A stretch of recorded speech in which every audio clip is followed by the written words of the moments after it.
In this video, we'll be looking at homogeneous and non-homogeneous systems of linear equations. So a homogeneous system of linear equations is one where our matrix of coefficients times our solution vector is equal to the vector of all zeros, or the zero vector. And one of the nice properties of homogeneous systems that we'll see in just a moment is that we're guaranteed to have solutions, so these are always consistent.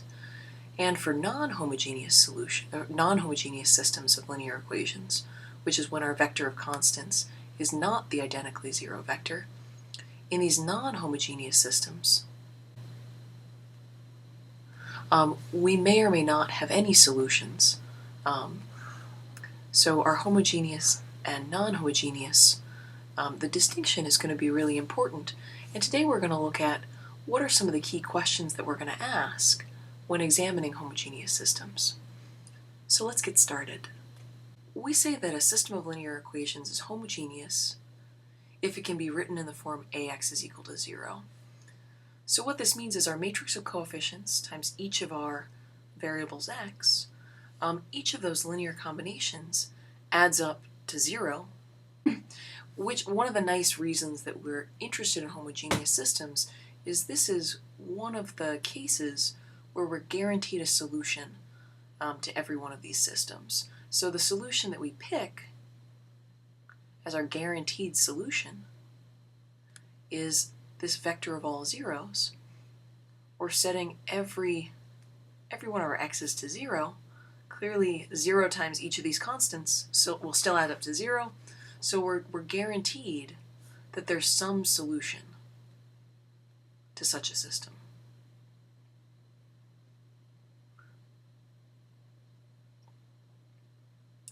So this is actually new for us. Most of the time when we've been looking at these linear systems, we've had to row reduce our matrix to get a sense of, so we had to reduce this to the reduced row echelon form or some other row echelon form of our matrix A. So we use this in the past to test the existence of an x satisfying our ax is equal to b. With homogeneous systems, we're already golden in terms of being guaranteed a solution. So let's look at what, in this situation, where we're looking at homogeneous systems, like what's the interesting property that we're trying to pick out. All right, for us, the interesting types of solutions that we're going to want to study for homogeneous systems, given that we're always guaranteed this trivial solution, or the zero vector, we're really going to be interested in whether or not there's a non-trivial solution available. So besides this one that we're guaranteed, in homogeneous systems, we'd really like to know, is there anything else? Recall that in a general linear system, if we had some ax is equal to b, we either had the situation where the set of solutions is empty, so the solution set is the empty set.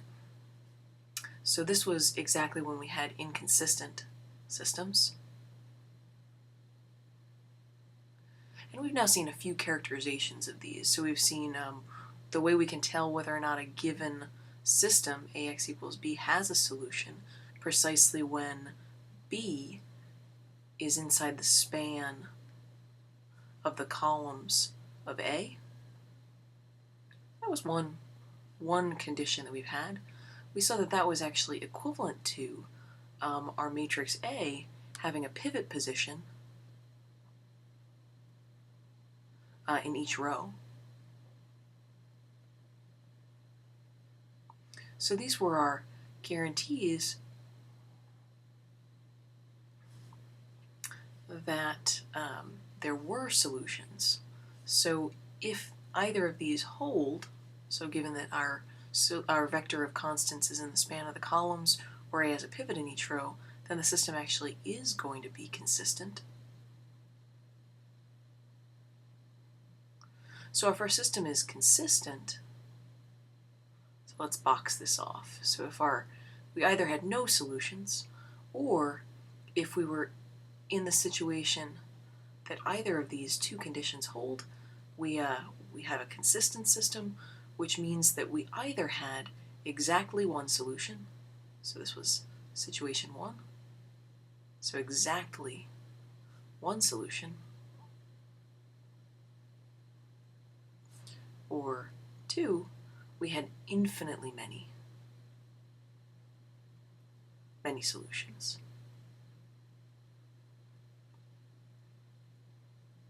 So thinking about this, if we have a homogeneous system, so if AX is equal to 0 has a unique solution, so we're in this first case, that solution must be that 0 vector is only solution. So if we want to have more than a single solution for more solutions, we must have there exists some vector other than x, so that AX is equal to 0. So the primary thing that's going to differentiate between these two, let's look at how we can tell whether or not we have a non-trivial solution or whether we only have trivial solutions. Remember that in the past we noted the conditions that if there exists a solution to a linear system, and there exists a free variable in our system,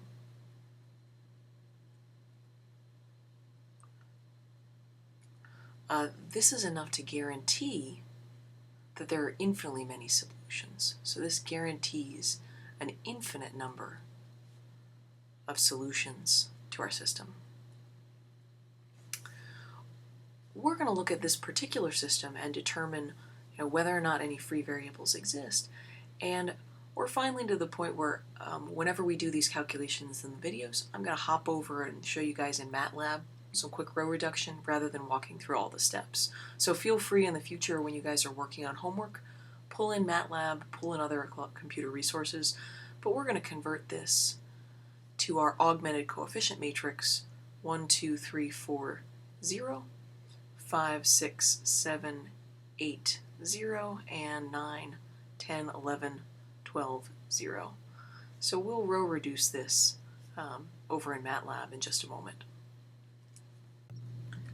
Alright, so our augmented matrix is 1, 2, 3, 4, 0, 5, 6, 7, 8, 0, and 9, 10, 11, 12, 0.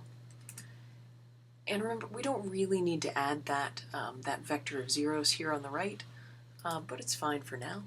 And our command to row reduce it to the row reduced echelon form is rref. So after row reduction, we see that we have two basic variables, x1 and x2, and two free variables, x3 and x4. So let's go back and look at this. Now that we know our free variables, let's write this as a parametrized system. Alright, so we input our matrix A.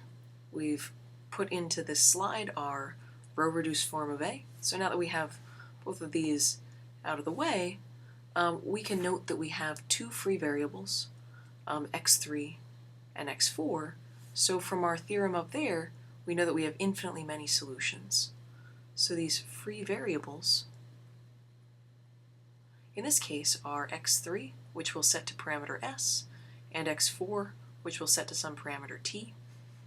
Our row here guarantees that x1 minus x3 minus x4 is equal to 0, which in terms of our new parameters, that means our x1 we can set equal to the sum of x3 and x4, or the sum of s and t. And our other basic variable, x2, we have that's equal to negative 2s minus 3t. So this is using the equation that I get from this row, solving for x2 in terms of x3 and x4, and plugging in our values for our parameters.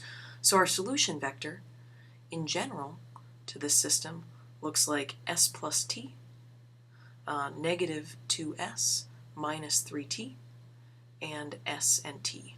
So with this one we won't be able to graph it very easily given that it's 4 variables and 4 equations, so this is actually a plane sitting in 4 space.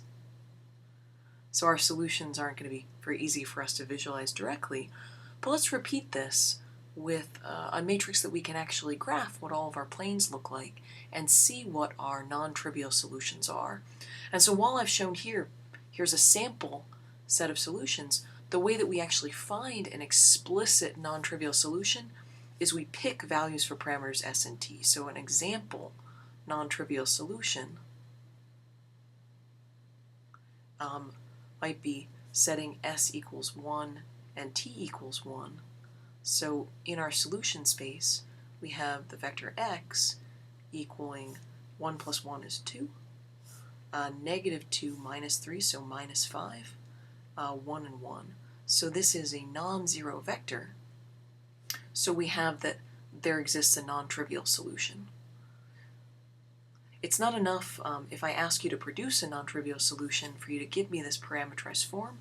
You actually just need to find a single example of a non-zero vector that satisfies our system of linear equations, which we'll most often do by row reducing, finding the parameterized form, and then picking 2 parameters and trying it out. Alright, in the last case we were looking at a solution set that was a 2-dimensional plane inside of 4-dimensional space, so we can't really visualize that.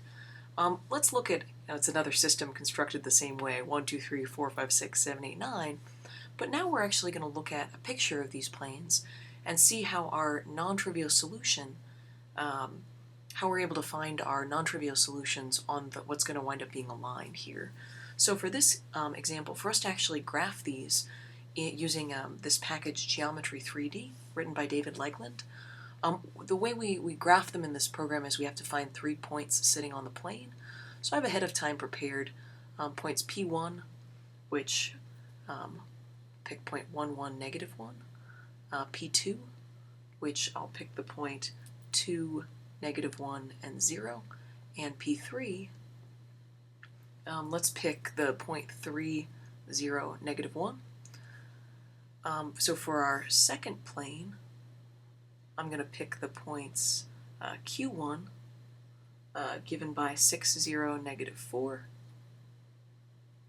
Q2, given by 0, negative 6, 5, and Q3, I'll pick the point 5, negative 4, 0. And for our final plane, I'm going to define it by the 3 points R1 is negative 8, 7, 0. R2 is going to be 9, 0, negative 7. And our third point on the plane is going to be 0, 9, negative 8. So just to clarify, what I've been doing with these picks is, in geometry, if you have 3 points on a plane, or 3 points that don't lie on a single line, they determine a unique plane. So the way of phrasing this is 3 non-collinear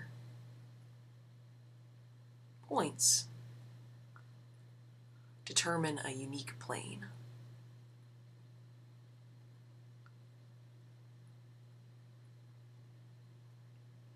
In R3. So using this property, we've selected 3 points, which if you look carefully, with the exception of this one, which I got just by examining that system, with the rest of these I took the coordinate of x, so x1, plugged in 2, and then plugged in whatever I needed for x2 to cancel out what I've done. So these are sort of fairly easy to construct points on this plane. And note that these points don't satisfy all 3 of these equations. Each of these points was chosen just to lie on that plane so that I can graph them. So let's go over and actually look at this MATLAB package Geometry 3D and see how we can actually visualize those 3 planes in the software. Alright, in this session you're going to get to see my whole desktop temporarily since we're going to have some plots popping up.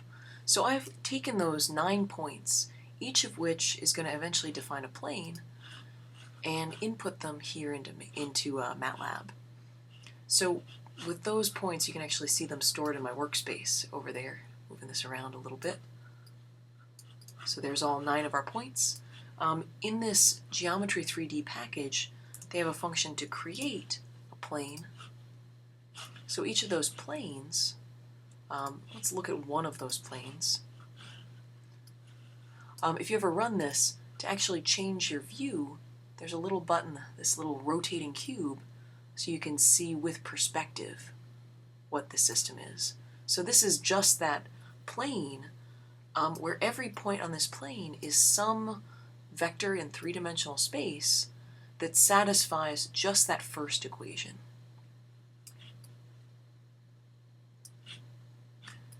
And I can get rid of my current plot temporarily, and let's look at the other 2 planes before we graph them all on the same set of axes. So we could do our second plane. I kind of would like my grid visible. So this is plane number 2. Oh, I guess we kept both of them. Won't worry too much about it. And so right now we can see that we've already got a unique solution, a unique line that lies on both of these planes.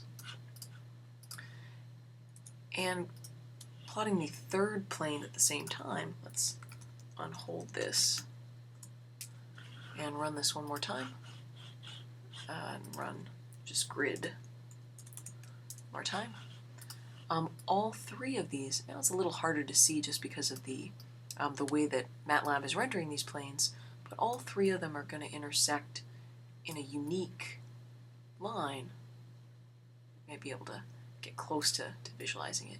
So this is our non-trivial solution set. And if you look carefully, you can see, it's hard to see in the way MATLAB graphs this, but all 3 of these planes include the origin. So this is actually a property, this is the property that I mentioned when I said that every homogeneous system has a trivial solution given by 0. That's equivalent to every plane defined by those linear equations passes through the origin. So we're also going to, in this picture, we've now defined the line, so you can actually see on this graph that line of our solutions. So we're going to be doing an exercise in class next week where you guys will be looking at you'll be graphing different linear systems inside this program. So that's, I think that's a good place to stop this visualization, but you'll be looking at other, in 3 space, other non-trivial or trivial intersections of sets of planes satisfying some homogeneous system. Alright, wrapping this all up, we can do the same procedure that we did for our system of 3 linear equations and 4 variables to note that in this system we had a free variable, namely x3, that we could choose to be some parameter s, and our vector of solutions in general will be x1 is going to be negative s, x2 is x1 is going to be s, x2 is going to wind up being negative 2s, and x3 will be s. So these are all of our solutions. So a particular non-trivial solution could be given by, maybe pick s is equal to 5. So a non-trivial solution, so there exists at least one, and in particular there's this guy. Maybe I want to pick something other than 5, given that my s's look remarkably like 5's anyway. Let's do 4. So 4, negative 8, and 4 satisfies all 3 of those equations. So that is a solution to my linear system.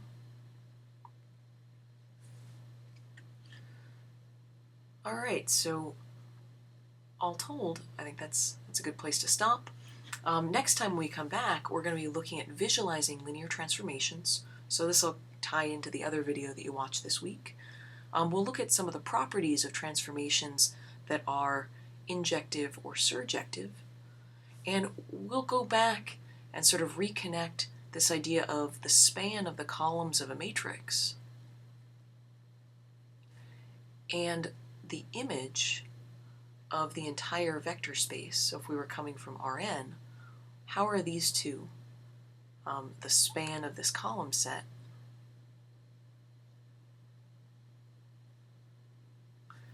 and the image of our linear map? So this is going to be our topics for next week, and I'll see you guys after the weekend.